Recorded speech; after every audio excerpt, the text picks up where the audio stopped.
السلام عليكم. مؤخرا في مخطط نادر للنجوم بيرجع للقرن ال11 كشف لنا عن التاريخ المعقد لعلم الفلك الإسلامي والمسيحي واليهودي، ولكن في البداية أحب أدعو حضراتكم بالاشتراك في القناة علشان يوصل لكم كل جديد. طبعا أول حاجة كل سنة وحضراتكم طيبين بمناسبة شهر رمضان الكريم. الدراسة بتقول إن الاسترلاب بيرجع للقرن ال11. الاسترلاب جهاز كانوا بيستخدموه في الوقت ده لحساب التاريخ والوقت بدقة بناء على مواقع النجوم. الاسترلاب في البداية صنعوا المسلمين، بعد كده بدأ يستخدموا المسيحيين واليهود. ترجموا الجهاز المحمول وعدلوه على مر القرون، وبيرجع تاريخه لحوالي 1000 سنة، علشان كده هو يعتبر اكتشاف نادر قوي. الاسترلاب كان موجود في متحف إيطالي لفترة طويلة قوي لحد ما تعينت العالمة جيوفانا أمينة للمتحف، وكانت شغالة معاها مؤرخة في جامعة كامبريدج اسمها فريدريكا. بتقول فريدريكا إن أمين المتحف الحالي جيوفانا كانت مهتمة قوي بالاسترلاب، خصوصا لما اكتشفوا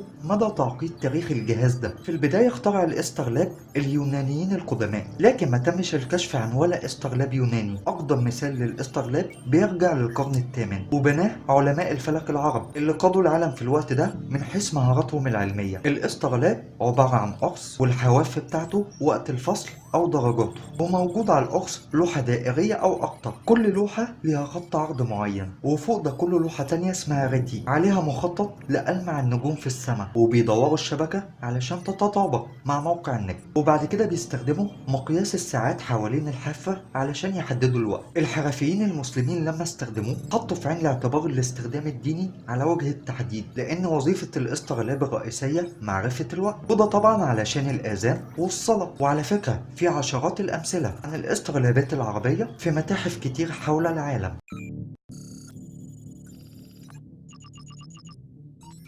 خلينا أكد على كامل احترامي لكل الأديان. الاسترلابات العبرية والمسيحية بتقول عليها فريدريكا إن مواقع النجوم ما كانتش دقيقة لدرجة إن هي نفسها كانت بتعرف تأرخها. طبعا كلنا عارفين إن الأرض بتتمايل حوالين محورها في حركة اسمها السبق، وده بيترتب عليه تغير موقع النجوم بالنسبة للقطب الشمالي في دورة بتستمر حوالي 26 ألف سنة. فمن ساعة إنشاء الاسترلاب يعني من حوالي 1000 سنة النجوم اتحركت حوالي 14 درجة. وبعد المزيد من البحث لقى الجدول بيرجع تاريخه للأندلس، بالتحديد سنة 1068، وكان عليه المزيد من النقوش على إحدى اللوحات المعكوسة. وبتقول إن في مرحلة معينة الاسترلاب اتغير واتضاف له لوحة تانية عليها نقوش عربية كانت مخصصة للاستخدام في مصر والمغرب. في النهاية لازم تعرفوا إن الاسترلاب في الوقت ده كان هو الموبايل. كل شخص متعلم أو مهتم بالعلوم الفلكية عنده واحد. كان النص اللي بيستخدموه في الوقت ده المسلمين عشان القراءات الفلكية للمناطق الدينية، والنص التاني كانوا بيستخدموه في علم الفلك. أحب أكد تاني على كامل احترامي لكل الأديان،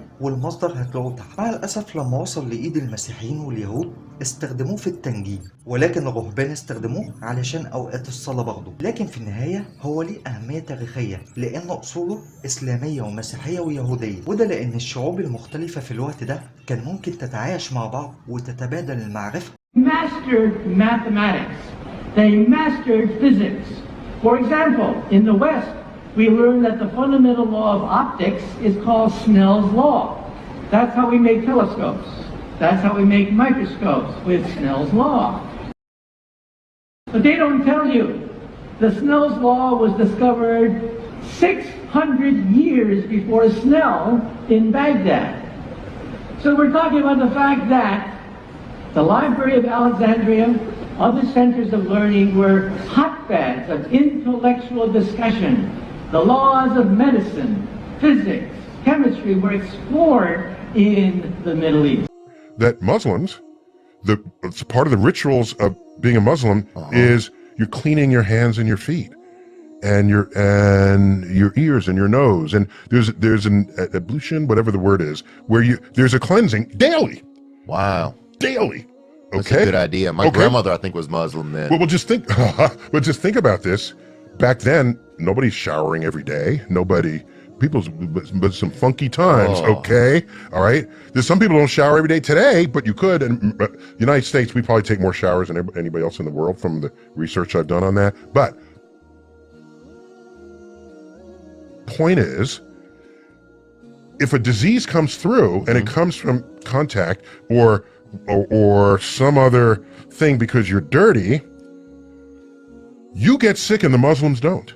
Oh, so they seem powerful. Oh my gosh, and you're Christian and they're Muslims? You're saying they put a hex on me, these heathens, these non-Jesus following, okay? Wow. This is how this can happen.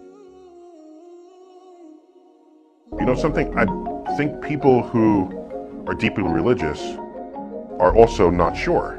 That's why they're called faith. If you were certain there was a God, you wouldn't have to call it faith. It'd be some other activity. You know, there's a wiki page of all the gods that people have ever worshipped, and it just scrolls on and on and on through the history of our species. So it's an intriguing sociological fact that we've lived with gods ever since the dawn of our species. By the way, you can be certain within your own person, and then that's a kind of a personal truth. And in a free, pluralistic society, your thoughts are protected. You know, you think what you want. That's what it means to live in a free society. But I'm not here to tell people whether God exists or doesn't exist for them.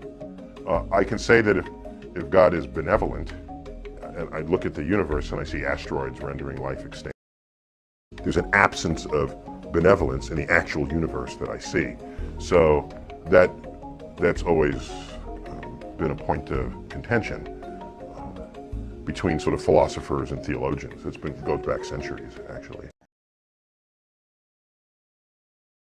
Not all stars have names, but 2/3 of those that do have names have Arabic names. There we go. Okay? There they go. And you might say, well, how did this come to pass? Where did that come from?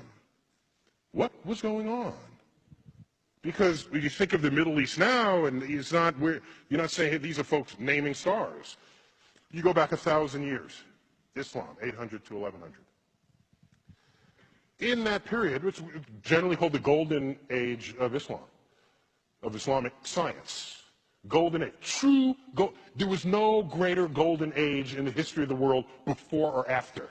When you look at the sum of advances that came out of that period in Baghdad, algebra was invented in that period. Algebra is itself an Arabic word. Algorithm is an Arabic word. Our numerals are Arabic numerals. You ever wonder why? You ever stop and think why they're called Arabic numerals? In that period, mathematics took great leaps and bounds. Agriculture, engineering, medicine, navigation.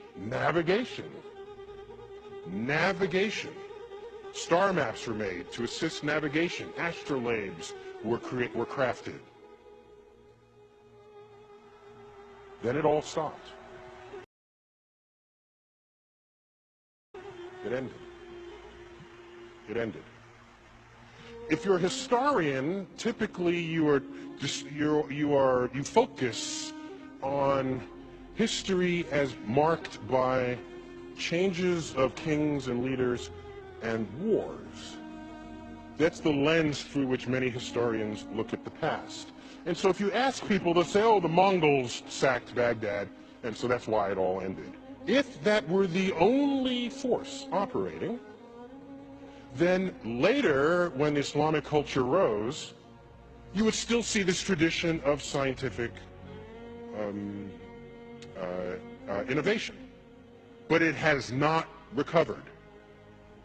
It has not come back at all compared to what was going on in that 300 years. And what you do is you read the writings of Al-Ghazali, who was a Muslim cleric, and he was to Islam what St. Augustine was to Christianity. What he did was he taught you how to be a good Muslim. He taught you how to read the Quran and how to obey the commands. Because back then, people were just interpreting it for themselves. He came along, he was an academic scholar. He interpreted the Quran. He said, this is how you must do it. First had social influence, and then political and cultural influence, and basically his interpretation took over. And in that interpretation, it included the perspective that the manipulation of numbers is the work of the devil. This cuts the kneecaps out of any mathematical advances that would unfold. Math is the language of the universe. If you take that out of your personal equation, you no longer contribute to the advance of human understanding of that universe. And that absence of Muslim presence in the frontier of science persists to this day. Take a look at the Nobel Prize from 1900 to 2010. I can do this for the Jews, for example. How many Jews in the world? There's like 15 million tops. 15 million out of 7 billion people. These are the numbers of Jews who have won the Nobel Prize in the sciences.